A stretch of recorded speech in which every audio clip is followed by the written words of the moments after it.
Manual face razor use करायचं की electric face razor use करायचं, कन्फ्यूज आहात तर हा व्हिडिओ तुमच्यासाठी. हाय हॅलो नमस्कार, इट्स संपदा स्टाईलच्या न्यू व्हिडिओमध्ये तुम्हा सर्वांचं खूप खूप स्वागत आहे. बरेच जण खूप कन्फ्यूज असतात की मॅन्युअल फेस रेझर यूज करायचं की इलेक्ट्रिक फेस रेझर यूज करायचं, तर आज त्याबद्दलच आपण बोलणार आहोत.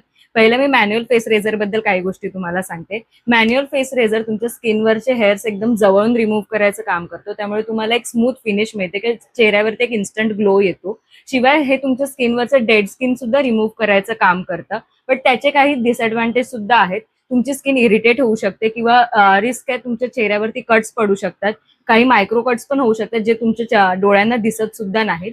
आणि ज्यांची स्किन सेन्सिटिव्ह आहे त्यांच्यासाठी हा बिलकुल चांगला ऑप्शन नाही आहे, कारण का त्यांची स्किन लगेच इरिटेट होऊ शकते. शिवाय जर ह्याचा तुम्ही ओव्हर यूज केला तर तुमचं नॅचरल जे स्किन बॅरियर आहे ते सुद्धा डॅमेज व्हायचे चान्सेस असतात. आता आपण इकडे इलेक्ट्रिक फेस रेझर बद्दल काही गोष्टी जाणून घेऊया. इलेक्ट्रिक फेस रेझर हे तुमच्या चेहऱ्यावरचे केस ट्रिम करायचं काम करतो. शिवाय हा एकदम सेफ आणि पेनलेस ऑप्शन आहे. बरेच डर्मॅटोलॉजिस्ट हा ऑप्शन सजेस्ट सुद्धा करतात. पण याचा डिसएडव्हान्टेज असा आहे की तुमच्या स्किनवरची डेड स्किन हे रिमूव्ह करायचं काम करत नाही. आणि तुम्हाला जी मॅन्युअल फेस रेझरने जी फिनिशिंग मिळते एकदम स्मूथ, तशी फिनिशिंग इलेक्ट्रिक फेस रेझर तुम्हाला देत नाही.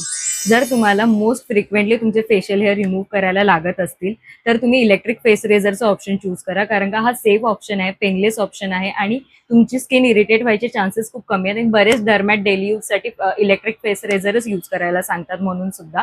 आणि जर एखाद वेळेस तुम्हाला मेकअप करायचा आणि फेशियल हेअर रिमूव्ह करून तुम्हाला एकदम क्लीन लुक हवा आहे, एकदम ग्लोई फिनिश हवी आहे तुमच्या स्किनवरती, तर तुम्ही मॅन्युअल फेस रेझर यूज करा.